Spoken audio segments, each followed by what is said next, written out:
પણ આ તો કોઈ નો ચલાવી દે ને. તમારા કે મારા ઘરમાં કોઈ ઘૂસીને એમ કે આ મારું ઘર છે ભાઈ ખાલી કરો, તો કેવી રીતના આપણે ચલાવી લેશું આ વાત?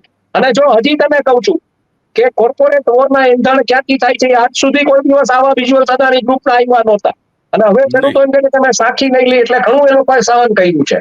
હવે કોર્પોરેટ વોરની હું વાત કરતો હતો, કચ્છમાં હું જે હતો જે વિગતો મને મળી છે કે રિલાયન્સ ફાઉન્ડેશનના લોકો કઈ રીતના ઘુસ્યા કચ્છમાં અને બધી વિગતો કેવી રીતના ભેગા કરી રહ્યા છે. તો આની પાછળ રિલાયન્સ નહીં હોય એની શું ખાતરી એ સમજવું પડે, એ એંગલ સમજવો પડે. કારણ કે વિઝ્યુઅલ્સ જે રીતના વાયરલ થયા છે બધી જગ્યાએ, બરાબર છે. અને બધા જ કોઈ આમાં હવે બધા જ રિપોર્ટ કરતા નથી. અમુક લોકો આપણા તમારા મારા જેવા જ રિપોર્ટ કરે છે, સમજો તમે, બરાબર છે. એટલે પોઈન્ટ આ છે કે આમાં કોર્પોરેટ વોરનો એંગલ છે ને, આ અદાણી ગ્રુપે સમજી લેવું પડે કે આ કોર્પોરેટ વોરમાં એ લોકોને નુકસાન એ જ થશે કે કચ્છમાં જે રીતના 7.5 લાખ કરોડનું રિલાયન્સનું રોકાણ આવી રહ્યું છે ને, કચ્છમાં ઘૂસ્યું. પછી તમે જામનગરમાં ગયા, જામનગરમાં હવે તમે સિક્કામાં જઈ રહ્યા છો, બધું કરી રહ્યા છો, પણ આ કોર્પોરેટ વોરનો ભોગ આ કિસાન બની રહ્યો છે.